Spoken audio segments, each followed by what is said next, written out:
स्वागत आहे तुमचं आपल्या आणखी एका नवीन व्हिडिओमध्ये।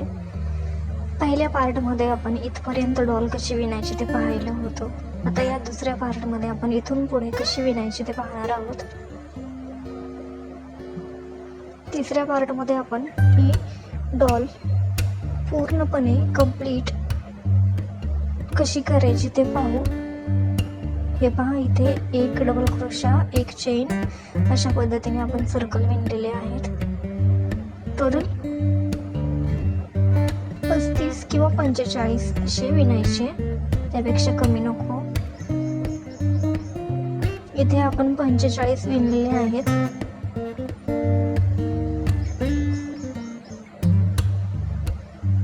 तुम्ही 35 जरी विणले तरी चालेल। पहिल्या 3 डबल क्रोशांवरती सिंगल एक डबल क्रोशा विणायचा, एक डबल क्रोशा, दुसऱ्यावर दुसरा, तिसऱ्यावर तिसरा आणि त्यानंतर चौथ्या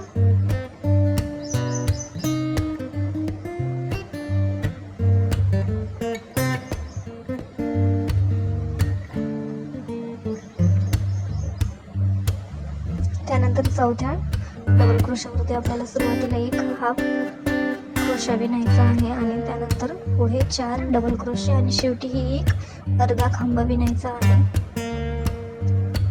अशी डॉल विणताना कधी कधी माणूस चुकण्याची शक्यता आहे। इथे जसं तुम्ही पाहिलं असेल की मी डायरेक्ट डबल क्रोशाने विणत चालले होते, त्यानंतर पुन्हा माझ्या लक्षात आलं आपल्याला इथे स्ट्रॉबेरी स्टिच बनवायची आहे। स्ट्रॉबेरी विणून झाली की 2 स्ट्रॉबेरीच्या गॅपमध्ये 1, 2 आणि 3 अशा पद्धतीने आपल्याला 3 डबल क्रोशेचा गॅप ठेवायचा आहे। तुम्ही जर 5च्या पटीमध्ये जर सुरुवातीचा पहिला राऊंड विणला तर तुम्हाला हे कुठेही एकही डबल क्रोशा किंवा एकही खांब कमी किंवा जास्त पडणार नाही। त्यामुळे मी सुरुवातीपासून सांगत आलेली आहे की तुम्ही इथे 5च्या पटीमध्येच सुरुवातीचा राऊंड विणा, जसं की 35, 50, 40, 45, त्यापेक्षा कमी जास्त असं नको।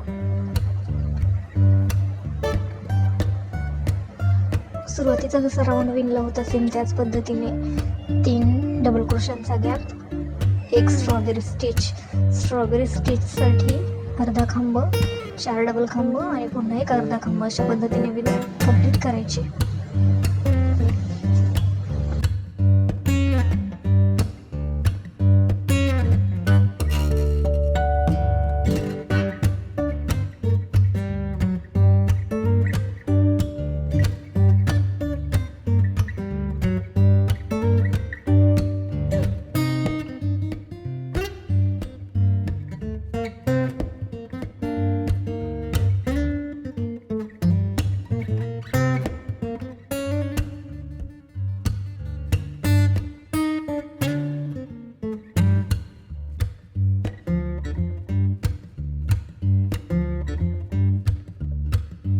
पहिला राऊंड पूर्ण विणून झाला, त्यानंतर पहिल्या 3 डबल क्रोशांवरती एक अर्धा खांब आणि पुन्हा वरती क्रोशावरती 6 वेळेस धागे घेऊन एकत्रित काढायचे, स्टिच करायची आणि स्ट्रॉबेरी तयार। अशा पद्धतीने पूर्ण राऊंड विणून घ्या।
इथे आपल्याला 3-3 चेनचं एक सर्कल बनवून घ्यायचं आहे। ते सर्कल कुठं बनवायचं तर जिथे आपण स्ट्रॉबेरी स्टिच बनवली होती त्या लाईनवरती आपल्याला हे बनवून घ्यायचं आहे। इथे मी हे बनवून घेतलेलं आहे। आता आपल्याला याच्यासोबत रिंग अटॅच करायची आहे। ही रिंग कशी अटॅच करायची तर आपण 2 धागे घेऊन ज्या पद्धतीने टेबल मॅट विणलेली आहेत त्या डिझाईन त्यामध्ये जसं सेम आपण धागा एकत्रित घेऊन जसं विणत होतं सेम त्या पद्धतीने आपल्याला रिंग बरोबर घ्यायची आहे आणि विणायचं आहे। 1 double crochet 1 chain 1 double crochet 1 chain. इथे आपल्याला हा राऊंड जो आहे तो महत्त्वाचा आहे। इथे हा राऊंड जो आहे तो आपल्याला 5च्या पटीमध्येच विणायचा आहे, हे लक्षात ठेवा। प्रत्येक राऊंड स्ट्रॉबेरी बनवायच्या आधीचा राऊंड आहे तो 5च्या पटीमध्ये विणा, म्हणजे तुमची डॉल सुकणार नाही। त्यासाठी मी सांगत आहे सतत की तुम्हाला 5च्या पटीमध्ये स्ट्रॉबेरी स्टिचच्या आधीचा राऊंड जो आहे तो 5च्या पटीमध्येच विणायचा आहे। तुम्ही जर आपल्या चॅनलवर पहिल्यांदाच आला असाल आणि तुम्ही आपल्या चॅनलला आणखी सबस्क्राईब केलं नसेल तर आपल्या चॅनलला सबस्क्राईब करा आणि बेल आयकॉन प्रेस करा, ऑलवर क्लिक करा। याने काय होईल तर आपल्या चॅनलवर अपलोड होणाऱ्या प्रत्येक व्हिडिओची नोटिफिकेशन सर्वात आधी तुमच्या मोबाईलवर पोहोचेल व तुम्हाला आपले विणकाम विशेष नवनवीन व्हिडिओ अगदी फ्रीमध्ये शिकता येतील, पाहता येतील। ते अगदी मोफत आहे, सो प्लीज चॅनलला सबस्क्राईब करून ठेवा। 1 डबल क्रोशा 1 चेन या पद्धतीने आपल्याला रिंग अटॅच करत जायची आहे। हा राऊंड आपला मोठा होणार आहे कारण इथे आपण रिंग अटॅच करणार आहोत, त्यामुळे हा राऊंड जो आहे तो दिसायलाही जास्त घेरदार दिसेल। इथून पुढे आपली डॉल जी आपण विणणार आहोत ते घेरदार होईल। जर तुम्हाला नको असेल तर तुम्ही इथे रिंग अटॅच नका करू, डायरेक्ट ज्या पद्धतीने असं आपण विणलं आहे त्या पद्धतीने विणत जा। इथे आपल्याला डॉलचा ड्रेस जो आहे तो घेरदार हवा आहे, त्यामुळे आपण इथे रिंग अटॅच करून नंतर डॉलचा ड्रेस विणणार आहोत।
सुरुवातीसारखंच इथे आपण 3 double crochet 1 strawberry 3 double crochet 1 strawberry अशा पद्धतीने विणून घ्यायचं आहे आणि त्यानंतर 6 धागे एकत्रित ओढून घ्यायचे, स्ट्रॉबेरी स्टिच कंप्लीट करायची आणि मध्ये जे आहेत 3 डबल क्रोशे, त्याच्यावरती एक अर्धा खांबा विणायचा आणि आपली डॉलचा तिसरा राऊंड इथे कंप्लीट होईल. त्यानंतर इथून पुढे कसं विणायचं ते आपण तिसऱ्या पार्टमध्ये पाहूयात, कारण इथे मी डीपमध्ये तुम्हाला ही डॉल कशी विणायची ते सांगत आहे. त्यामुळे आपल्याला आपले व्हिडिओ जे आहेत ते खूप मोठे होत आहेत. त्यामुळे तिसऱ्या पार्टमध्ये आपण पूर्णपणे डॉल कशी बनवायची तिचा फायनल लुक आपण तिसऱ्या पार्टमध्ये पाहूयात. त्यानंतर कॅप आणि नेहमीप्रमाणे तिची पर्स ही आपण तिसऱ्या पार्टमध्ये पाहूया.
या पद्धतीने पूर्ण जो राऊंड आहे तो कंप्लीट करायचा आहे. पहा, ग्रीन कलरने विणलेले हुबेहूब स्ट्रॉबेरी सारखं दिसत आहे आणि व्हाईट कलरचा जो लुक आहे तो स्ट्रॉबेरी सारखा वाटत नाही.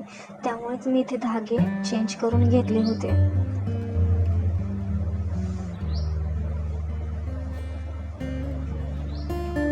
भेटूयात पुढील व्हिडिओमध्ये. Bye bye, take care.